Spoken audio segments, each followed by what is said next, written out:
Lahore high court Punjab हत्या इज्जत act 2024 के खिलाफ दरख्वास्त पर समाअत। अदालत ने हत्या इज्जत कानून के 3 सेक्शन पर अमल दरामद पटिशन के फैसले से मशरूत कर दिया। हत्या इज्जत कानून के सेक्शन 3, सेक्शन 5 और सेक्शन 8 के खिलाफ फरीकैन को नोटिस जारी कर दी गई। इसी पर बात करेंगे।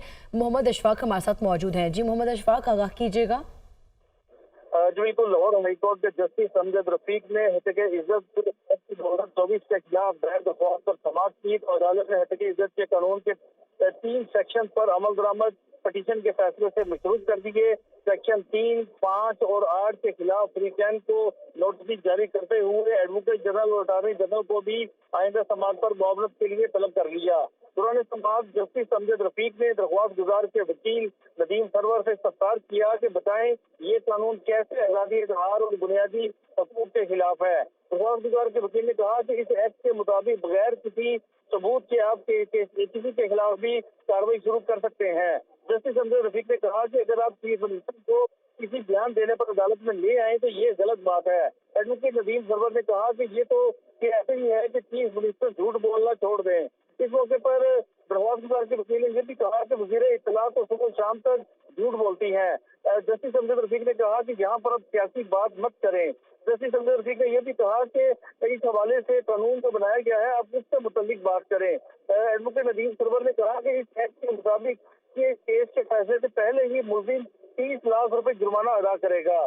जस्टिस अमजद रफीक ने कहा कि कानून के मुताबिक ऐसा हो सकता है, तेज-तरीन इंसाफ के लिए ये जरूरी है, लेकिन मुलजिम के पास हक होगा कि वो इस फैसले के खिलाफ अपील कर सकता है।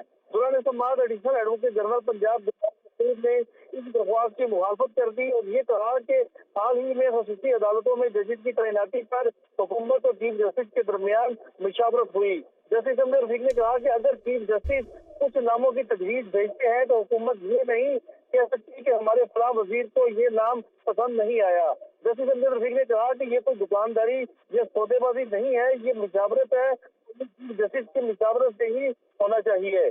जस्टिस अमजद रफीक ने ये भी सवाल किया कि ये बताएं कि हुकूमत और चीफ जस्टिस के दरमियान इस एक्ट में मुशावरत से क्या मुराद है। सरकारी वकील ने कहा कि इस हवाले से कानून में मुकम्मल तौर पर वाज़ेह किया गया है, जिस तरह दरख्वास्त गुजार ने कानून की इंटरप्रिटेशन की वो दुरुस्त नहीं है।